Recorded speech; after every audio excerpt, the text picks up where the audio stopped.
Hello guys, अस्सलाम वालेकुम। मैं हूं फ़हीम खान। आप लोग देख रहे हैं एफके रिएक्शन। दोस्तों, आप लोगों का बहुत शुक्रगुजार हूं कि ये वीडियो देखने के लिए आप लोगों ने अपना कि जिस वीडियो पर रिएक्शन करने जा रहा हूं तो वो है सिंगापुर।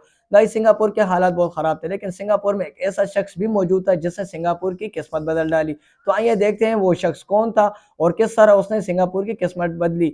तो आइए वीडियो स्टार्ट करते हैं। लेकिन दोस्तों, जो दोस्त हमारे चैनल पर न्यू है तो हमारे चैनल को सब्सक्राइब कीजिए। एफके रिएक्शन को आप लोग जरूर सब्सक्राइब कीजिए और साथ में बेल आइकन को जरूर दबा दीजिए ताकि हमारी हर एक नई वीडियो आप लोग को बर वक्त मिल सके। तो आइए स्टार्ट लेते हैं।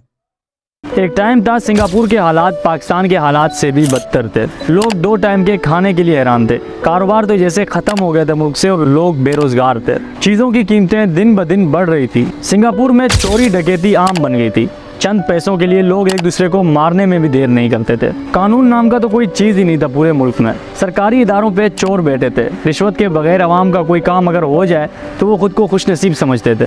हर तरफ कचरा, हर तरफ गंदगी।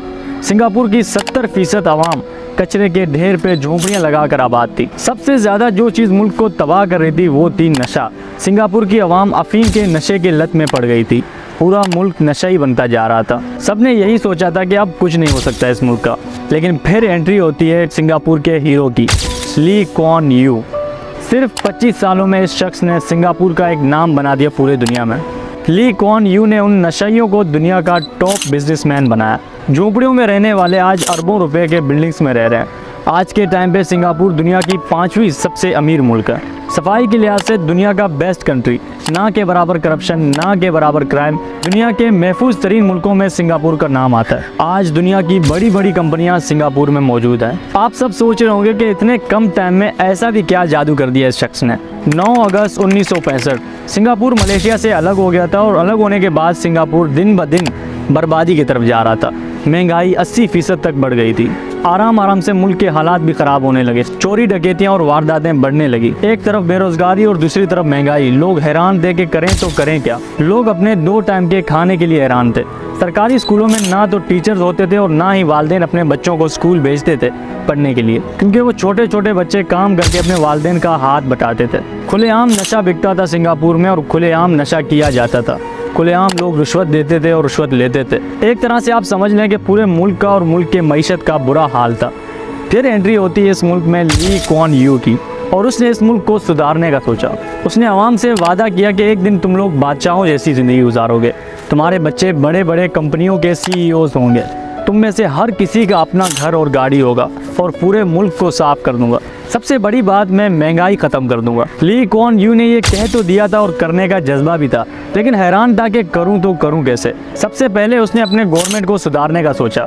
उसने जितने भी गवर्नमेंट के मुलाजमीन थे सबकी तनख्वाहें बढ़ा दी ताकि ज़रूरत ही ना पड़े रिश्वत लेने का। अगर फिर भी कोई रिश्वत लेते पकड़ा जाता तो उसके लिए फांसी जैसी खतरनाक सजाएं रखी।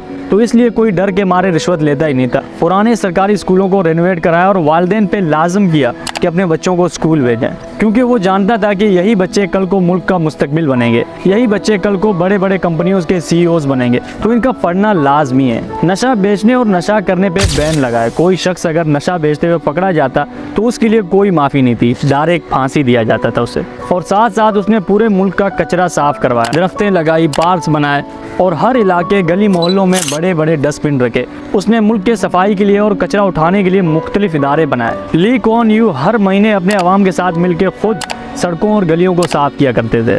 सड़क पर कचरा फेंकने पे बड़े बड़े जुर्माने रखे।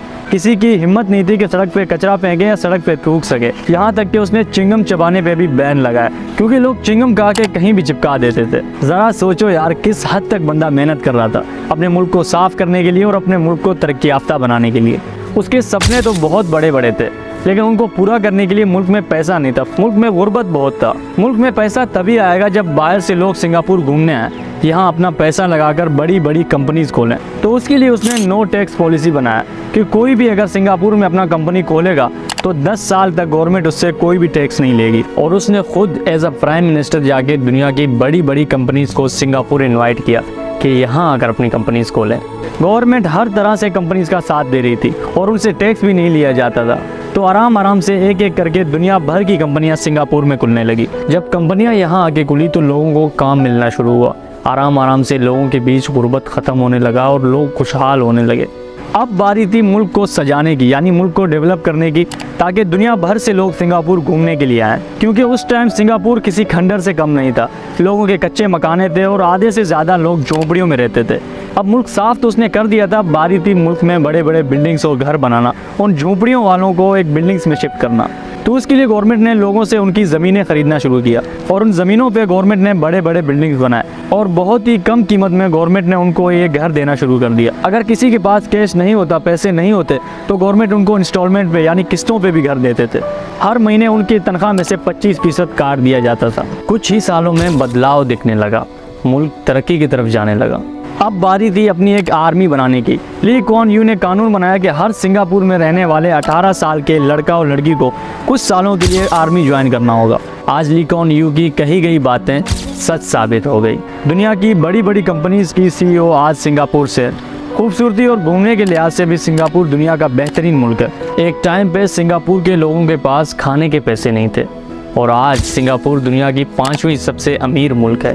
ये सब ली कुआन यू की वजह से हुआ और आज भी सिंगापुर के लोग उसे अपना असली हीरो मानते हैं। अगर हमारे मुल्क के लीडर्स भी एक दूसरे से लड़ाइयाँ छोड़कर एक दूसरे को जलील करने या एक दूसरे की टांग खींचने के बजाय मुल्क को सुधारना चाहें तो क्यों नहीं कर सकते। अल्लाह पाक पाकिस्तान को हमेशा अपने हिफ्ज़-ओ-मान में रखे और अल्लाह करे कुछ सालों बाद कोई पाकिस्तान की तरक्की की कहानी ऐसे बताए। ये था मेरा आज का वीडियो, आई होप आपको पसंद आया। मैं और आप मिलेंगे किसी एक नए वीडियो में, तब तक के लिए अपना बहुत सारा ख्याल रखें। सलाह करते हैं जी गाइस, तो आप लोग को ये वीडियो कैसे लगी? उम्मीद करता हूँ ये वीडियो बहुत पसंद आई होगी। अगर पसंद आई है तो लाइक शेयर कमेंट करना मत भूलिएगा। तो गाइस, अपनी राय जरूर हमें कमेंट बॉक्स में दीजिए कि पाकिस्तान में भी ऐसा कोई है, ऐसा शख्स कोई है जो हमारे पाकिस्तान की किस्मत भी बदल सकता है। तो कमेंट बॉक्स में अपनी राय जरूर दीजिएगा। मिलते हैं एक नई वीडियो के साथ, तब तक के लिए अपना बहुत ख्याल रखिएगा, दुआ में याद रखिएगा। पाकिस्तान जिंदाबाद।